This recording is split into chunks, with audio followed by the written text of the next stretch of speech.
उत्सव मनाया, लेकिन वो मनाना सदा काल के लिए हो, सदा के लिए उत्साह आ जाए, सदा के लिए वो खुशी में रहना, उनसे जैसे मिलन होता रहे। तो एक है मनाना, और फिर हम आपस में मिलेंगे, मिलन होता है जी।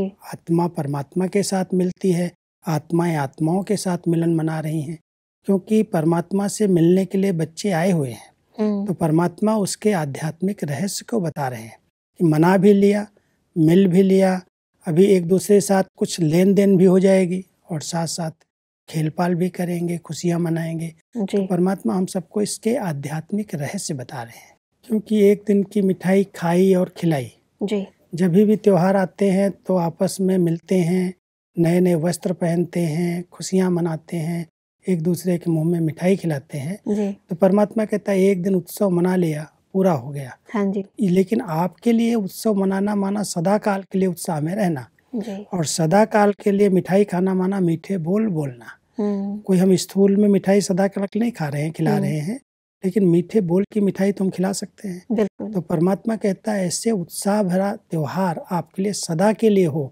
एक दो दिन का त्योहार नहीं मनाओ। वास्तव में कई ऐसे साहूकार घर अभी भी हैं जो पहने हुए वस्त्र फिर दोबारा नहीं पहनते हैं। जी। परमात्मा कहते हैं सतयुग के जो महाराजाएं हैं, विश्व महाराजन हैं, वो एक बार वस्त्र उतारेंगे उसको दोबारा नहीं पहनेंगे। वो इस संगम की यादगार है। इस समय बहुत सूक्ष्म स्थितियां जो हमारी हैं, ऊंचे से ऊंची स्थिति के वस्त्र जैसे हम धारण करते रहते हैं, तो जो एक स्थिति थी उससे और नवीनता की स्थिति और अच्छे से अच्छी स्थिति बन जाए। तो परमात्मा कहते हैं जैसे वो अच्छे अच्छे वस्त्र, जो पुराने वस्त्र उतार दिए उसको फिर से ग्रहण नहीं करो और नए नए अनुभव करते जाओ, नए नए वस्त्र पहनते जाओ।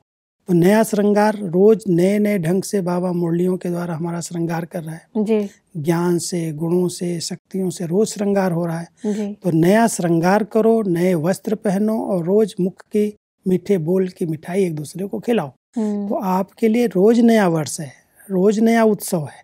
एक दिन उत्सव मना लिया और फिर उस उत्सव के बाद उत्साह खत्म हो गया, तो परमात्मा कहता है नहीं बच्चे, आपके लिए तो ये संगम युग पूरा ही युग नया वर्ष है और नया उत्सव है। जब हम परमात्मा से मिलन मनाते हैं जी। तो मिलन मनाते मनाते उनके जो संग, उनके जो गुण हैं वो हमारे अंदर आ जाते हैं। जी। तो परमात्मा कहते हैं संग का रंग आया हुआ है, जिसके साथ हम रहते हैं, जिससे बार बार मिलते जुलते हैं, उसके गुण हमारे अंदर ट्रांसफर हो जाते हैं, उसके अवगुण भी आ जाते हैं तो गुण भी आ जाते हैं। यहाँ हम सदा काल के लिए जो गुणों का सागर बाबा है, परमात्मा है, उसके साथ हम मिलन मना रहे हैं। तो परमात्मा कहते हैं उसके साथ में मिलन मनाना माना उसके साथ रहना। जी। और जब उसके संग रहेंगे तो उस संग का रंग भी लग जाएगा, वो गुण हमारे जीवन में आ जाएंगे। बिल्कुल। मान लो आज हम कोई से गुण ग्रहण कर रहे हैं, कोई से विशेषता ले रहे हैं, तो वो जो हमारी कमी है वो भर गई, खत्म हो गई, तो वो जैसे हमने दे दिया और वो ले लिया। तो परमात्मा कहते हैं जब आप परमात्मा से गुण ले रहे हो या अपने साथियों से कोई गुण उठा रहे हो, तो आपके जो अवगुण खत्म हो गए, वो जैसे आपने दे दिया। तो देना और लेना साथ साथ हो गया। जी। हम दे नहीं रहे हैं कोई स्पेशल कि हम ये अवगुण दे दें, लेकिन हम गुण धारण कर रहे हैं। और जब हम गुण विशेषताएं दूसरों की, बाबा की अपने जीवन में धारण करेंगे, तो उसकी जगह पर जो हमारा माइनस हुआ, साधारणता खत्म हो गई, अवगुण खत्म हो गए, वो जैसे हमने दे दिया, दान कर दिया और वो गुण ले लिया।